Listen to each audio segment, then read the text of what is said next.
വിനീസ് വേൾഡിലേക്ക് എല്ലാവർക്കും സ്വാഗതം. ഈ ചാനൽ ആരെങ്കിലും സബ്സ്ക്രൈബ് ചെയ്യാതുണ്ടെങ്കിൽ ഒന്ന് സബ്സ്ക്രൈബ് ചെയ്ത് ബെൽ ബട്ടണും കൂടി ഒന്ന് എനേബിൾ ചെയ്യണേ.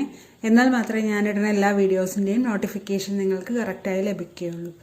ഇപ്പം നമ്മളിവിടെ ഉണ്ടാക്കാൻ പോകുന്നത് ഒരു എരിശ്ശേരിയാണ്. അതിനായിട്ട് 1/2 കിലോ മത്തങ്ങ എടുത്തു വെച്ചിട്ടുണ്ട്. അത് ഒരു വിസിലേൽപ്പിച്ച് വെച്ചേക്കാണ്.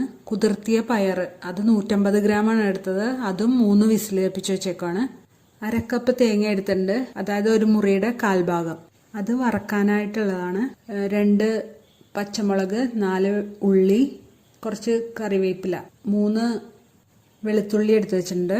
ഇനി 1/4 ടീസ്പൂൺ കടുക്, 1 ടീസ്പൂൺ ഉഴുന്ന്, 2 ഉണക്കമുളക്, 2 പിഞ്ച് ജീരകം, 1 മുറി തേങ്ങ വേറെ എടുത്ത് വെച്ചിട്ടുണ്ട്. അത് അരക്കാനുള്ളതാണ്. 1 ടീസ്പൂൺ മുളക് പൊടിയും, 1/2 ടീസ്പൂൺ മഞ്ഞൾപ്പൊടി, കുറച്ച് ഉപ്പ്, 1 ടേബിൾ സ്പൂൺ എണ്ണ, ഇത്രയാണ് എടുത്ത് വെച്ചേക്കണത്. ഒരു മിക്സിയുടെ ജാറിലേക്ക് 1/2 മുറി തേങ്ങ എടുത്ത് വെച്ചിട്ടുണ്ടല്ലോ, അത് ഇട്ട് കൊടുക്കുവാണ്. ഇനി ഒരു ഉരുളി അടുപ്പത്ത് വെച്ചിട്ട് വേവിച്ച് വെച്ചേക്കണം മത്തങ്ങ ഇട്ട് കൊടുക്കുവാണ്. അതിൻ്റെ കൂടെ മത്തങ്ങ 500 ഗ്രാം ആയിരുന്നു, 150 ഗ്രാം വൻപയർ അതും ഇട്ട് കൊടുക്കുവാണ്. ഇനി ഇതിലേക്ക് 1/4 ടീസ്പൂൺ മഞ്ഞൾപ്പൊടി, 1/2 ടീസ്പൂൺ മുളക് പൊടി. ഇത് 1/4 ടീസ്പൂണിൻ്റെ ആയതുകൊണ്ടാണ് 2 പ്രാവശ്യം ഇട്ടത്. ഇതെല്ലാം കൂടി ഒന്ന് ഇളക്കി കൊടുക്കുക. അതിൻ്റെ വെള്ളം ഒന്ന് വറ്റി വരട്ടെ. ആ സമയം കൊണ്ട് നമുക്ക് ഒരു ഫ്രൈ പാൻ അടുപ്പത്ത് വെച്ചിട്ട് അതിലേക്ക് 1 ടേബിൾ സ്പൂൺ എണ്ണ ഒഴിച്ചു കൊടുക്കാം. അതിലേക്ക് 1/4 ടീസ്പൂൺ കടുക് ഇട്ട് കൊടുക്കുകയാണ്. 1 ടീസ്പൂൺ ഉഴുന്നുപരിപ്പൊടി ഇട്ട് കൊടുക്കുന്നുണ്ട്. കടുകൊന്ന് പൊട്ടി വരുന്ന സമയം കൊണ്ട് നമുക്ക് എടുത്തു വെച്ചേക്കണം തേങ്ങയിലേക്ക് 2 പിഞ്ച് ജീരകം എടുത്ത് വെച്ചിട്ടുണ്ടല്ലോ, അത് ഇട്ട് കൊടുക്കാം. എടുത്തു വെച്ചേക്കണം 3 വെളുത്തുള്ളിയും 4 ഉള്ളിയും ഇട്ട് കൊടുക്കുന്നുണ്ട്. ഇപ്പോൾ ഇത് പൊട്ടി വന്നിട്ടുണ്ട്. ഇതിലേക്ക് നമ്മൾ 2 വറ്റൽമുളക് നടുവേ കീറിയിട്ട് ഇട്ട് കൊടുക്കുകയാണ്.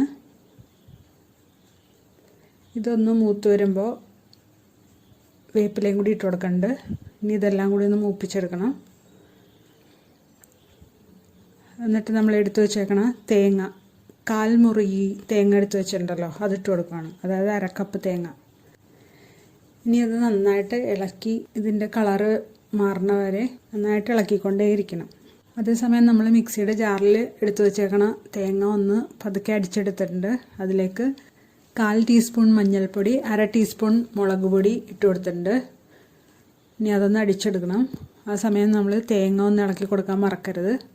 അപ്പുറത്തെ അടുപ്പിൽ മത്തങ്ങയും പയറും വെച്ചിട്ടുണ്ട് വറ്റിക്കാൻ വേണ്ടി. അതിലേക്ക് 2 പച്ചമുളക് ഇട്ട് കൊടുത്തിട്ടുണ്ട്. നമ്മൾ ജാറിലെടുത്ത് വെച്ച തേങ്ങ അരച്ചു കൊണ്ടുവന്നിട്ടുണ്ട്. അധികം നന്നായിട്ട് മഷി പോലെയൊന്നും അരയണ്ട, ഇത്തിരി തരിയോടുകൂടി അരച്ചാൽ മതി. എന്നിട്ട് അതൊന്ന് മിക്സ് ചെയ്ത് കൊടുക്കുക. ഇത് നമ്മൾ സദ്യക്കൊക്കെ വിളമ്പണ കറിയാണ്. അപ്പോൾ ഇത് എല്ലാവരും ട്രൈ ചെയ്ത് നോക്കണം. ഇനി ഇത് നമ്മൾ എന്തായാലും ഉപ്പ് കുറവായിരിക്കും അരപ്പിട്ടതുകൊണ്ട്, അപ്പോൾ കുറച്ച് ഉപ്പും കൂടി ഇട്ട് കൊടുക്കണം. എന്നിട്ടൊന്ന് ഇളക്കി കൊടുക്കണം. വറുത്ത് വെച്ചേക്കണം തേങ്ങയും കടുകും എല്ലാം കൂടി ഇട്ട് കൊടുക്കാം. എന്നിട്ട് അതൊന്ന് മിക്സ് ചെയ്ത് കൊടുക്കാം. ഇപ്പോൾ ഇത് റെഡി ആയിട്ടുണ്ട്. ഇതെല്ലാവരും ട്രൈ ചെയ്ത് നോക്കണം. മത്തങ്ങയ്ക്ക് കുറേ ഗുണങ്ങളുണ്ട്. വൈറ്റമിൻസ്, മിനറൽസ്, പിന്നെ ക്യാൻസറിനെ പ്രിവെൻറ്റ് ചെയ്യും. ഫോളിക് ആസിഡ് അടങ്ങിയിട്ടുണ്ട്. ഇത്രയും ഗുണമുള്ള മത്തങ്ങ നമ്മൾ ഡെയിലി ഉണ്ടാക്കി കഴിക്കണം. ഇതിഷ്ടമെങ്കിൽ ലൈക്ക് ചെയ്യാനും കമൻറ്റ് ചെയ്യാനും ഷെയർ ചെയ്യാനും മറക്കല്ലേ. സബ്സ്ക്രൈബും കൂടി ചെയ്യണേ. Thanks for watching.